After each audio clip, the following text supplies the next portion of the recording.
Hi అండి. నేను ఉగాది పచ్చడి ఎలా చేస్తున్నానో ఒకసారి వీడియోలో చూసేయండి. ముందుగా ఇది చింతపండు నానబెట్టి ఈ పులుసు తీసి పెట్టానండి ఒక బౌల్లో. దీంట్లో బెల్లం,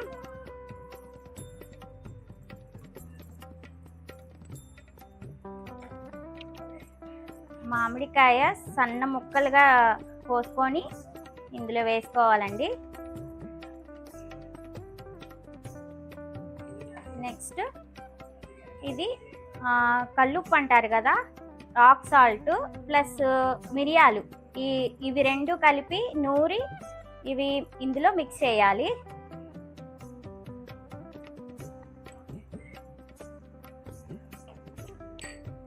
లాస్ట్ అండ్ ఫైనల్ ఇదిగోండి వేపపూత, ఇది కూడా ఇందులో మిక్స్ చేసేసుకుంటే